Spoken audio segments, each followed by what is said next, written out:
President Barack Obama, there is now incontrovertible evidence that he was the spearhead of a seditious conspiracy to subvert the will of the American people and overthrow the United States government back in 2016. We must, absolutely must. They're in the back room, dressed up with cops, talking about what their plan is. Look at this. That's amazing. That is. They're all in there as this before the riot really happens. And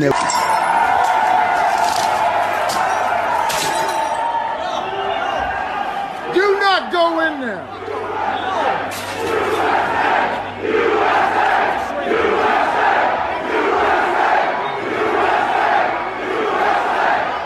It's a smoking gun, sir. He did, yeah. He's either the first clairvoyant president in American history because he seemed to know on December 19th, before the CIA had redone the intelligence committee assessment, what its outcome was, or more likely, he knew the fix was in. This is an interview. We look at where we are now. Over the last several weeks, we've declassified and released documents that exposed how President Obama and leaders in the intelligence community knowingly manufactured a false intelligence document after the 2016 election was done, after the American people said... Were there any circumstances in which you would have received a bonus? Yes, there was. What were those circumstances? That Joe Biden would have been re-elected president of the United States. What was the bonus of Ben?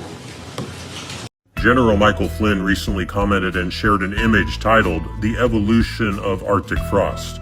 Cynically named by the Biden-era FBI, Arctic Frost was the code name for a 2022 federal investigation targeting President Donald J. Trump, sitting members of Congress. And finally, John came out with a huge story earlier today, of course, over at justinnews.com, all about the Clinton corruption files. Attorney General Pam Bondi and FBI Director Kash Patel have now shown Congress documents about former President Bill and former First Lady Hillary Clinton. I've had the story for 3 years. I've had this interview with Virginia Roberts. We would not put it on the air. She told me everything. She had pictures. She had everything. She was in hiding for 12 years. We convinced her to come out. We convinced her to talk to us. It was unbelievable what we had. Clinton, we had everything.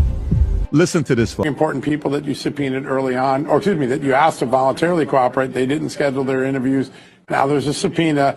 But Bill and Hillary Clinton, if they continue to duck you, will you take them to court? Will you try to enforce a subpoena? Will you go the Steve Bannon and Peter Navarro route?